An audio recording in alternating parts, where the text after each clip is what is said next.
นี่เหล้านี่แซ่บเหล้านี่แซ่บ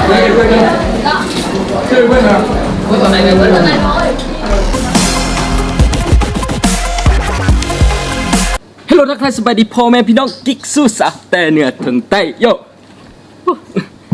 ตอนนี้เดินทางมาฮอดฮานอยแล้วเมื่อยไหลทากอาบน้ำแล้วกำลังสิออกไปหาแนวกินเจ้าของห้องบ่อยู่เจ้าของห้องไปเฮียนผู้สนับสนุนบนอยู่บนนอนคลายเฮียนแล้วสิออกไปตำลังเพิ่นว่าเดี๋ยวตอนนี้เรากำลังแต่งตัวไปกินข้าวแล้วก็ไปสร้างสรรค์เล็กๆน้อยๆมือแรกไปจริงใดไปเบิ่งวันเลยเนาะ let's go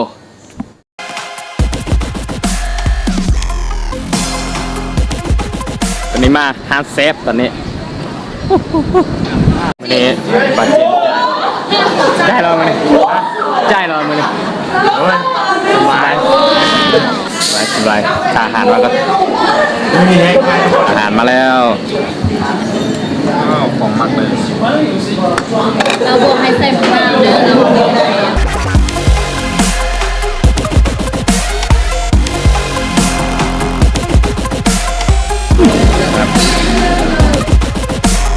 ครับ let's go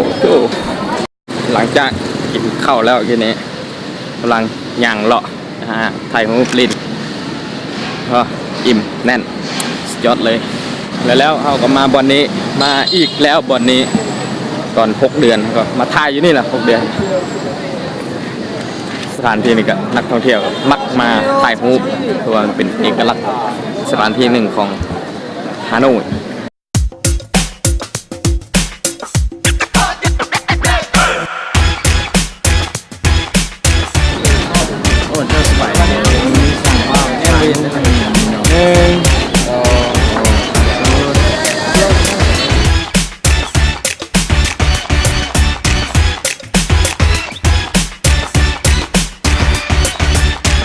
ตอนนี้มาซอยบันเทิงมีอย่างตกใจวะซอยบันเทิงอันนี้มีเป็นโซนของฝรั่งเนาะโซนยุโรปอันนี้เอาให้เบิ้ง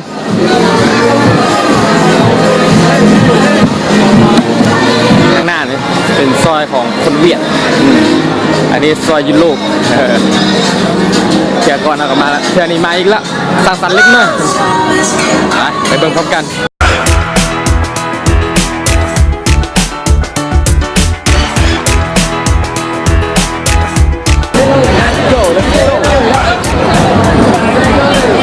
สาวไรลิ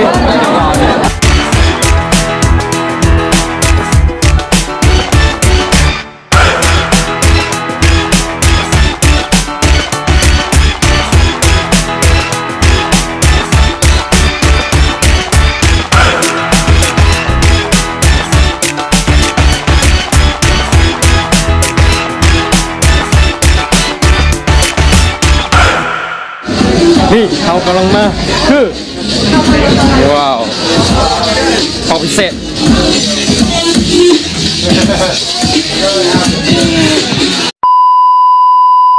กิโลมือที่2การอยู่ฮานอยเห็นมากครับบ่เห็นแต่เห็นละตกดินก่อนละคืนนี้จัดหนักเพื่อนคืนตอนนี้กำลังไปหาย่างลิ้นหาแนวกินห้องทองไปก่อนกองทัพต้องเดินด้วยท้องมือหัวมือแรงเนี่ยจักสิไปใส่มือแรงไปใส่มือแรงซินดาก็จะไปกินซินดากันหากินเล็กๆน้อยๆกันนะซะวิถีชีวิตของคนชาวเวียดนามนะทุกข์หรือรวยก็มานั่งกินแบบนี้นี่เพราะมันเป็นวิถีชีวิตคนเวียดนามอันนี้กำลังสั่งอาหารเดี๋ยวเบิ่งว่ามันซิเมนต์อย่างฮานเดอร์เนี่ยเป็นฮานเดอร์มาแล้วเดี๋ยวเบิ่งพร้อมกันอันนี้ผมมีน้ำแล้วเป็นเส้นแห้งนะไอ้เส้นนี้ยังโบสร้างสิบเปเวลาน้อยเนาะกินก่อนซะเนาะเพราะว่าไก่ช้อนมงนัดหมายแล้วขอกินก่อนเด้อ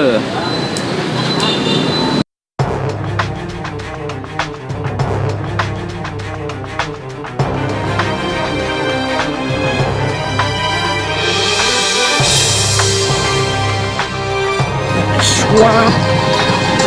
น้อยกว่าครับบางมาทีทานแล้วมาทานซินดาเข้าไปกินเอาก่อนนะ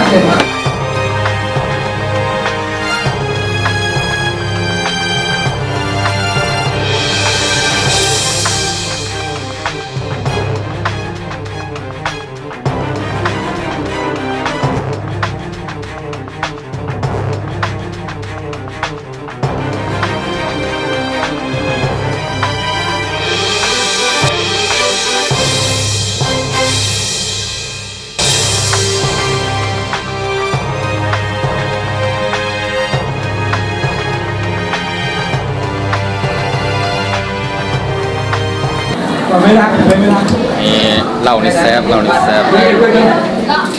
ชื่อเพื่อนครับ ตัวไหนตัวไหน สุดยอดเลย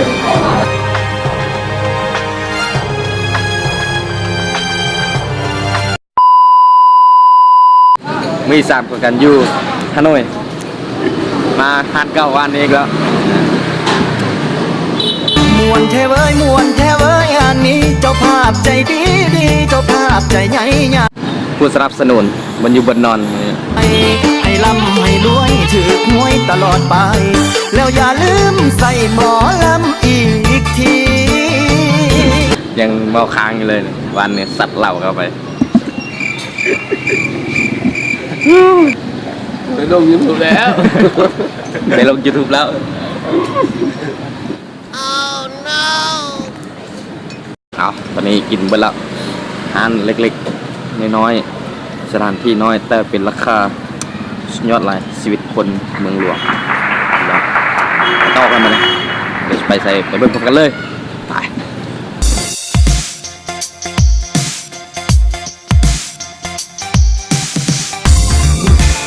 ตอนนี้วับมาอยู่ที่โฮเต้ตอนนี้อยู่แถวโฮเต้ละมาเลาะไทยฮูมือนี้มือที่3มาเลาะไทยฮูว่า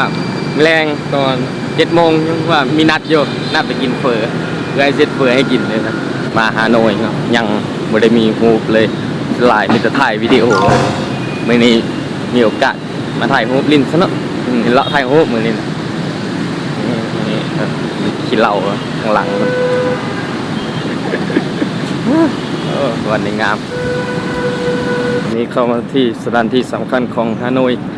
เป็นสุสานของลุงโฮม ก็หมายว่าประชุมเรื่องตีเชิกนะ นี่ผู้นำพาก่อนจะได้เข้ามาก็สแกนต้องได้ผ่านเครื่องสแกนก่อนว้าวแน่นอนว่าเป็นสถานที่สำคัญมันก็ต้องมีคนยามอยู่แล้วเนาะแต่ละจุดนักท่องเที่ยวก็มาหลายอยู่นี่เหมือนคนกลุ่มทั้งนั้นเลยว้าวโอ้แดดกำลังงามว้าวคนหลายดีนักท่องเที่ยวฟังเบิ่งอยู่นี่วัดเสาเดียวนี่วัดเสาเดียว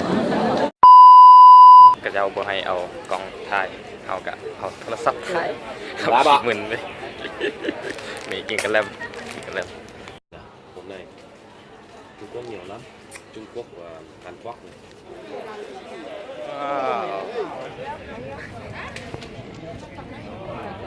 ในวัดในบ้านนะคิดกันมาได้ขินห้าเลย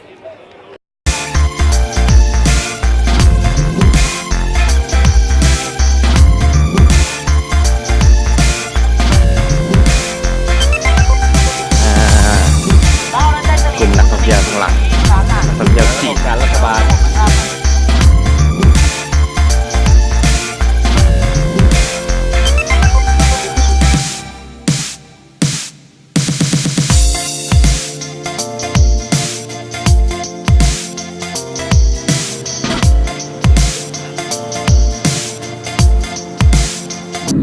ตอนนี้เรากำลังไปต่ออีกแล้วไปวันนี้cái này bây giờ phải hoàn thành cho thuê đất đai là 99 năm là ไปว่าไปบนนั้นเลย đất luôn đấy วับมาลังรถไฟแล้วลังรถไฟออกเสียงกระเทือนเสียก่อนก็มานี่ทีนี้มาอีกแล้วอันนี้เป็นนักท่องเที่ยวหลายข้างทางนี่เขาเจ้าขายเบียร์มาเบิ่งเลย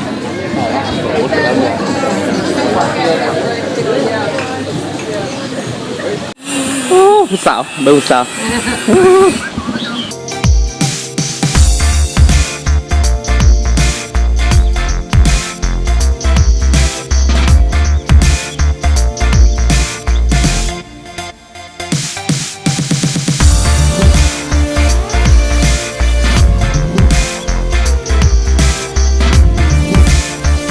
ไฟงบแล้วเมื่อยหลายมือเส้นอย่างเงี้ยมากินข้าวแล้วเกี่ยมดริงก์เกี่ยมแรงตอน7 โมงว่ามีนัดอยู่นัดไปกินเฟอเพื่อให้เซ็ตเฟอให้กินเลยนะ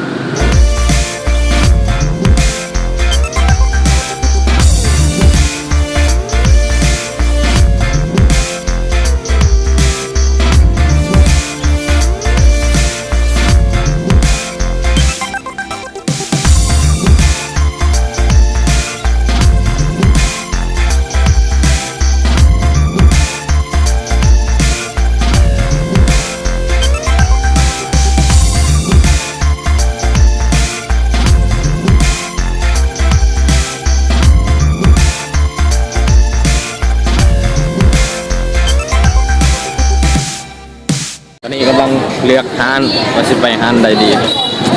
ไปฮานใดรอก่อนเลาะสาวลายแล้วลายสวยงาม